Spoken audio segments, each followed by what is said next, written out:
Now, when Kitty reached home, her sister said, "Run and pick some strawberries for lunch." जब वो घर पहुंची तो क्या हुआ, उसकी सिस्टर ने कहा किटी की कि भागो, भागकर जाकर कुछ स्ट्रॉबेरीज ले आओ लंच के लिए।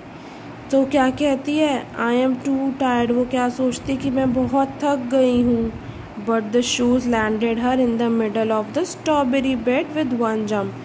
एक ही जंप के साथ वो शूज उसे कहाँ ले गए, स्ट्रॉबेरी बेड, यानी कि जहाँ पे बहुत सारी स्ट्रॉबेरीज मिलती है।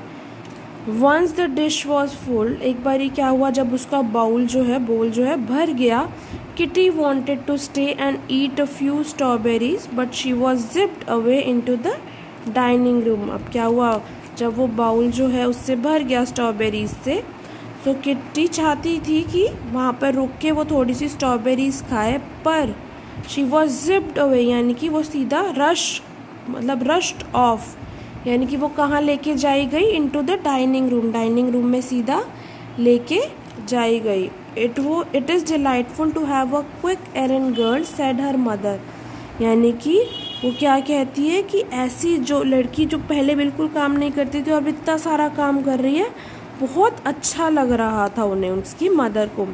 Will you carry a few bundles to some poor people later. अब उसकी मदर क्या कहती है कि क्या तुम ये कुछ बंडल जो है गरीब लोगों को दे दोगी।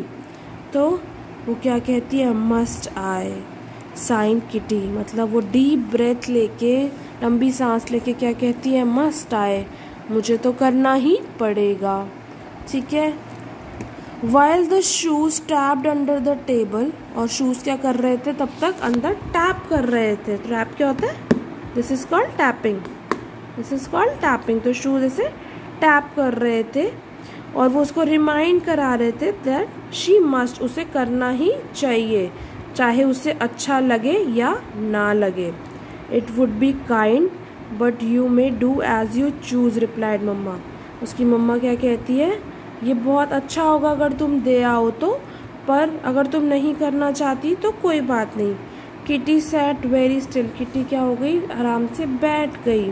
शी वॉज डिसाइडिंग, वो डिसाइड कर रही थी whether she would go pleasantly और be whisked away against her will. वो क्या सोच रही थी कि या तो वो अपनी मर्जी से चली जाए और नहीं तो उसकी मर्जी के बिना भी उसे जाना ही पड़ेगा। शी फाइनली सैड चीयरफुली, उसने फाइनली क्या अच्छे से बोला कि आई विल गो मम्मा, मैं जाऊंगी वहाँ पे। And later may I come back through Pheri land, वो क्या कहती, क्या मैं आते हुए फेरी लैंड जा सकती हूँ। और फेरी लैंड कौन सी जगह है, the place where tall ferns grow in the forest, यानी कि जहाँ पे बहुत बड़े बड़े प्लांट्स ग्रो करते हैं, जस्ट लाइक अ पार्क और a garden. Permission was happily granted, उसकी मदर ने कहा हाँ तुम जा सकती हो। And Kitty trolled away with the basket in one hand, यानी कि किटी जो है जाने लगी एक बास्केट हाथ में पकड़ के, ठीक है, और एक बंडल दूसरे हाथ में पकड़ के।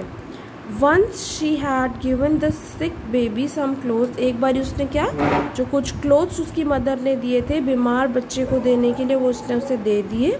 द लेम गर्ल बुक्स, जो वहाँ पे जो बुक, जो एक लड़की थी, नाउ लेम मतलब जो लड़की वहाँ पे चल नहीं पाती थी, जिसके कुछ पैर में प्रॉब्लम थी, लेग में, उसको कुछ books the. And old women को क्या दी, मनी दिया।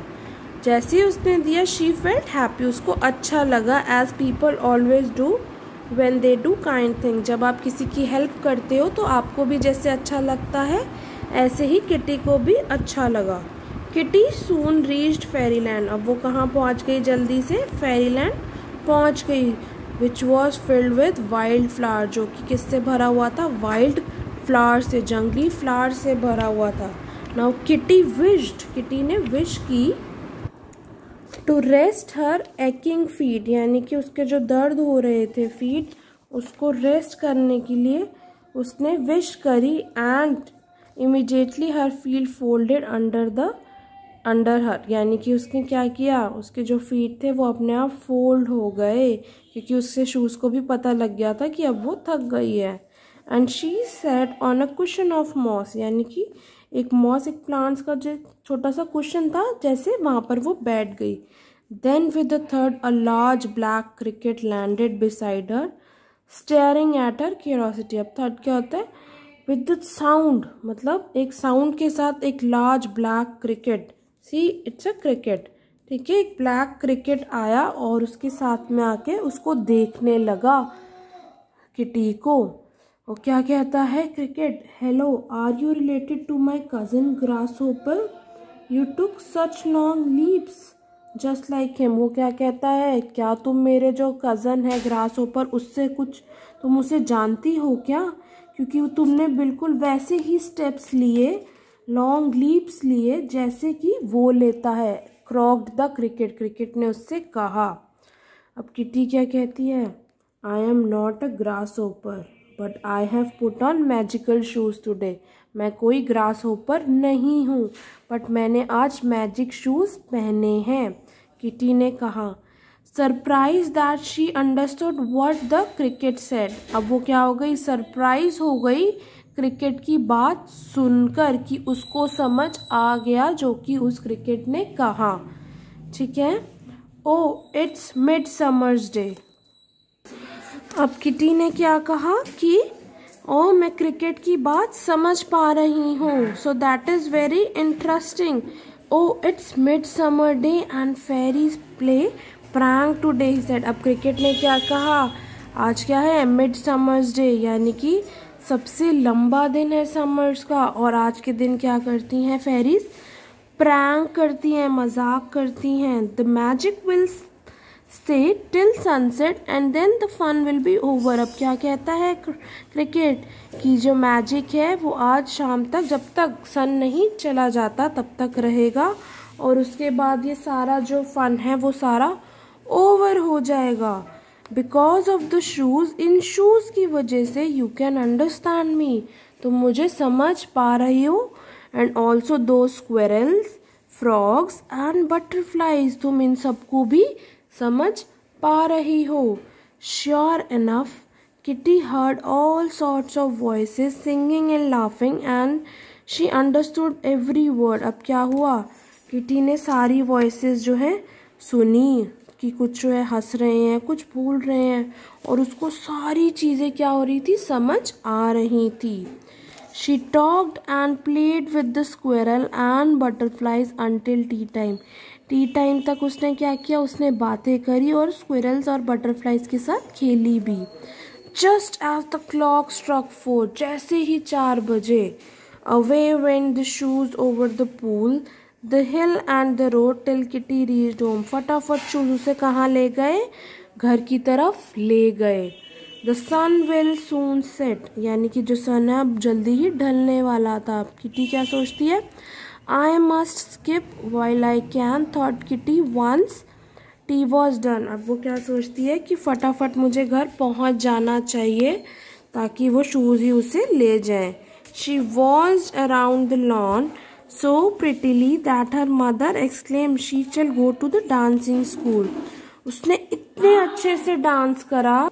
अब क्या हुआ? किटी जो है डांस कर रही थी लॉन में, इतने अच्छे से उसकी मदर ने क्या कहा? तुम्हें तो डांसिंग स्कूल जाना चाहिए।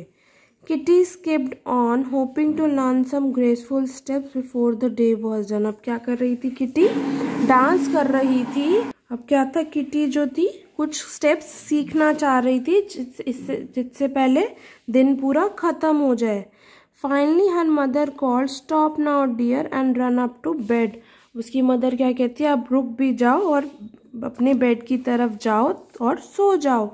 A few minutes more began Kitty, but was off like a flash into the bedroom। अब क्या हुआ? कुछ ही देर बाद किटी ने देखा कि एक फ्लैश लाइट आ रही है बेडरूम में। सी द पिक्चर, शूज में से कुछ क्या हो रही थी? लाइट्स आ रही थी। Soon the sun was gone, जल्दी से सन चला गया। And the shoes became the common shoes, और जो शूज थे उसके वो बिल्कुल नॉर्मल शूज की तरह हो गए थे, क्योंकि जो मिड समर डे था वो ख़त्म हो गया था। Kitty never forgot the lesson she had learn. वो कभी वो लेसन नहीं भूली जो शूज़ ने उसे सिखाया। She rain errands willingly, remembered the pretty steps and often thought of the interesting creature in the fairy land. अब वो क्या करा उसने, वो विलिंगली सब कुछ काम करती थी और उसको जो है वो छोटे छोटे जो स्टेप्स लेती थी, जो अच्छे स्टेप्स, लॉन्ग स्टेप्स लेती थी, वो सब याद आ रहा था। और जो भी क्रिएचर से वो फेरी लैंड में मिली थी वो भी। Whenever she was allowed to play with them, she hurried away quickly as if she still wore the magic skipping shoes. और जब भी उसे मौका मिलता था वो कहाँ चली जाती थी, फेरी लैंड चली जाती थी उन्हीं के साथ खेलने, जब वो उसने शूज़, मैजिकल शूज़ पहने थे तब की तरह। सो इससे हमें क्या पता लगता है, true happiness lies in helping others, कि जो हमारी अंदर की खुशी है, जो सच में हैप्पीनेस है, वो हैप्पीनेस कहाँ से आती है, दूसरों की हेल्प करने से ही आती है। So I hope that you have understood the chapter class, and if you have any doubts you can ask me on the WhatsApp or even you can call me. Thank you class.